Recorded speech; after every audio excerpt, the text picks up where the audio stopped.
C'est presque de l'info, c'est la revue de presque de Nicolas Canteloup.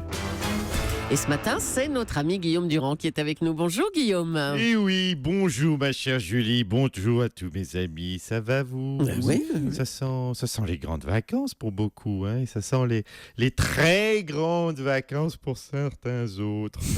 Oui, Alors, ça va. Ouais. oui, écoutez, on a le droit de taquiner. Oui. C'est quoi l'actu? Eh oui, l'actu, c'est le recul de la canicule, il fait chaud, mais moins, hein, voilà. Voilà. Mmh. Bon, écoutez, oui, les élections sont passées, donc retour à l'actu normale. On n'est pas à l'abri de s'emmerder, vous l'avez compris. Tiens, il y en a un d'entre vous qui a eu un très gros coup de chaud récemment. Hein? Qui donc? Oh, écoutez, c'est pas le genre de la maison de balancer, Julie. Qui?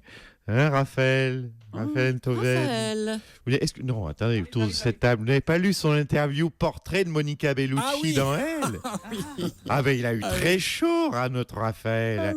Il était loin du le philosophe était très loin de lui. Hein. On était plus proche d'Épicure que du stoïcisme. il a le 06 de Monique au moins ou pas? Ah, je sais pas. De mais Monique, oui. De Monica, on ne sait pas. En tout cas, Raphaël, vous parlez très joliment de Monica Bellucci dans cet article. Merci Julie. Il est vrai que j'ai écouté Monica de tous mes yeux. Pendant plus d'une heure, Monica, dont la beauté impérieuse m'a fait penser à un tableau qui reste à peindre. Je lui ai cité Camus, je lui ai cité Céline, je lui ai cité Baudelaire. C'est alors qu'elle s'est endormie. Et à son réveil, la divinité chtonienne. Oui, chtonienne. Oui, chtonienne se dit des divinités, cher Thomas, infernales ou souterraines. La divinité chtonienne, aux yeux bruns, disais-je, avant que les cons m'interrompent, m'a signifié la non-réciprocité de ce désir brûlant. En clair, Raphaël? En clair, j'ai pris un râteau. Voulez-vous savoir, je me suis senti dans la peau de Nicolas Barret. Arrêtez. Ouais, mais bien fait pour ta gueule, grand con. Non, pardonnez-moi, Julie, je l'aime beaucoup, Raphaël, mais j'en ai un peu marre de le voir serrer tous les dos. Bon, écoutez, vous réglerez ça hors antenne. Hein. On peut retrouver Guillaume Durand peut-être pour la suite des titres. Oui, pardonnez-moi, on va Allez, revenir Guillaume, un on petit peu vous écoute. sérieux d'actualité. Revenons au journaliste que je suis. Ramadan New Style, Mabrouk Ramadan, donc à tous nos auditeurs musulmans qui nous écoutent. Je rappelle que la rupture du jeûne pour les musulmans, c'est la fin du Ramadan, alors que pour Jean-Luc Lahaye, c'est un chagrin d'amour.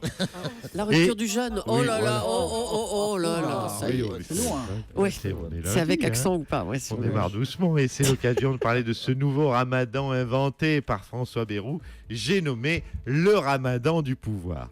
Attention mon François, ton ramadan risque de durer un chouille plus que 30 jours. Voilà, pas confiance. Le PS a décidé de ne pas voter la confiance au nouveau gouvernement Macron. Franchement, ils sont culottés quand même au Parti Socialiste. C'est quand même le gars qui vient de faire 3 tonneaux en bagnole, qui te file le volant, mais qui te dit « roule, mais j'ai pas confiance ». Et puis pactole pour George Clooney. Il y a quelques années, George Clooney a créé une marque de tequila et il vient de la revendre $1 milliard. Monsieur Nespresso, vous l'avez compris, vient de se faire des capsules en or. Et oui, l'alcool nuit gravement à la santé, cher Laurent, sauf si on en vend. Là, ça fait plutôt du bien. Et puis, revue de presse, je fais ma Natacha Polony, puisqu'il paraît qu'il y a une place qui se libère. Quoi, pour faire revue de presse, il faut lire toute la presse? Et tous les matins? Oh ben écoutez, non, je postule pas. Bref, hier en couverture du GDD, ce titre, l'effet Philippe. Le Premier ministre impose son style. Ouais, est-ce que vous avez senti un effet Philippe ou... Vous savez quoi? Je crois que le JDD est amoureux. Et les gars, que vous ayez envie de pécho, pourquoi pas, mais faites ça en privé. Il y a des hôtels pour ça, merde. À vous, Julie. Merci Guillaume, à bientôt. À bientôt. Emmanuel Macron est très présent dans les médias. Ce week-end, vous l'avez vu, il a été très présent.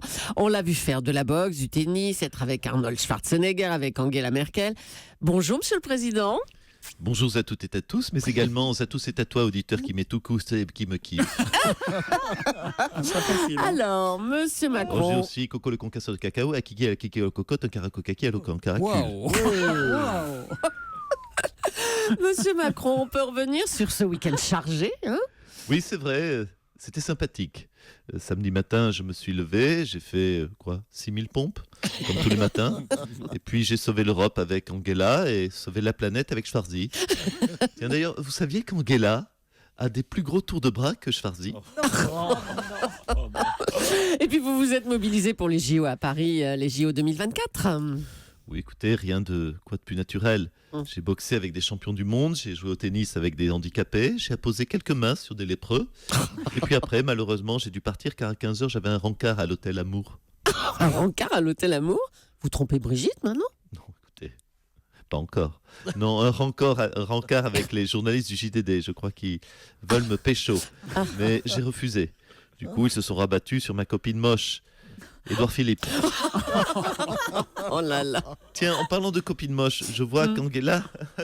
Je t'en prie, Angela arrive. Ah oui, c'est Angela Merkel qui nous rejoint. Bonjour Angela. J'ai passé tout le week-end avec Macron. Il est tellement beau. Il est tellement fort. Vous l'avez vu jouer au tennis contre des handicapés? Il les a éclatés 6-0, 6-0. Je suis une femme amoureuse. Vous attendiez quoi de cette rencontre, Angela Merkel? Que la canicule continue. Comme ça, mon petit macaron aurait enlevé sa chemise. Je sais, ne me regardez pas comme ça, Madame Julie. Je sais, c'est pas bien, je suis faible. Il fait ce qu'il veut de moi, votre président. Je t'écoute. Mais je suis une femme amoureuse. C'est bon, Angela Merkel, merci. Allez, on va revenir aux excellents sondages du nouveau président Emmanuel Macron et de son Premier ministre avec François Hollande. Bonjour, Monsieur Hollande. Bonjour. Alors, 64% pour Emmanuel Macron, 64% de satisfait aussi pour Édouard Philippe. Dites donc. Oui, c'est 128%, c'est ça? 64 plus 64, je retiens 2, 4, 8, 12, 128%, 128, c'est ça, de satisfait. 128% de satisfait, c'est pas mal, hein, de mémoire. Je crois que je ne crois pas que ça me soit arrivé. Ah non, je vous confirme que non. Ouais. Force est de constater qu'il a trouvé le bon ton, la bonne attitude. Tout le monde a salué son passage sur les stands de sport pour Paris 2024. Il a participé d'ailleurs à tous les sports, hein, pratiquement. Franchement, tous les stands, moi je trouve qu'il en faisait trop, franchement. Hein, Natacha? Hein? Ouais, vous ne pas trouver un petit peu crâneur, hein? Et que je suis copain avec Johnny, et que je te fais une démo de boxe, et que je te fais une démo de tennis, et que je te fais du tennis sur une jambe, et que je te fais du tennis en fauteuil roulant. Pourquoi pas les yeux bandés avec des palmes aussi, hein? C'est un président de la République ou c'est le cirque Pinder, hein? Et moi, en creux, ça veut dire quoi? Moi, je suis quoi alors? Le président tout mou avec un gros cul qui ne sait pas défendre l'olympisme, c'est ça l'idée, monsieur Soto? Hein? Dit-elle quelque chose? Tu n'aurais plus rien à perdre au point où vous en êtes. Hein? Vous me dégoûtez tous à être fan, là. Vous savez quoi, moi? Vous savez quoi? Mais je rentre à Tulle. Oh, il a l'air vexé, là. Remarquez, j'étais déjà, mais bon. À bientôt, François Hollande. Le Front National est au bord du gouffre financier. Le parti doit rembourser 6 millions d'euros à Jean-Marie Le Pen et 9 à son prêteur tchéco-russe. Bonjour Marine Le Pen. Oui, bonjour. Écoutez, alors permettez-moi d'être précise, car il y a deux questions distinctes. Oui. Pour ce qui est des 6 millions d'euros que je devrais à monsieur Jean-Marie Le Pen, patientons. L'été, les fortes chaleurs ne sont pas finies. Pour le reste, j'ai des idées de financement originales. Oui, on a lu ça dans le JDD. Vous invitez les militants à un dîner privé avec vous pour 75 000 euros. Voilà. On connaît ça, hein, les dîners coûteux, mais d'habitude c'est pour une bonne cause, comme un Lamphar, et puis le dîner est en présence d'Eva Longoria ou de Sharon Stone. Oui, et alors, Hein, je c'est m'en autre parle. chose. Oui, mais écoutez, c'est quoi la différence? Puis en plus, ce n'est pas n'importe quel dîner, c'est un dîner patriote. Avec jambon en entrée, saucisses frites, rosé en cubi à volonté, fromage et dessert, et avec moi surtout. C'est ça. Bonjour, Poussinette, mon sucre d'orge patriote, mon carambar nationaliste. Ah, c'est votre compagnon Louis Alliot qui Pardonnez-moi de vous arrive. interrompre, mais je file faire le marché pour mon poussin patriote pour le dîner ce soir. Qu'est-ce qui te ferait plaisir? Louis, une saucisse frite, c'est très bien. Hein? Et puis n'oublie pas mes 75 000 euros. Parce que c'est payant désormais les dîners. Hein? Et d'ailleurs, Louis, si tu vas chez le boucher, hein, prends-toi une paire de rognons. Oh là là, oh. Oh non. J'aime le taquiner. C'est mon bouc émissaire, vous savez.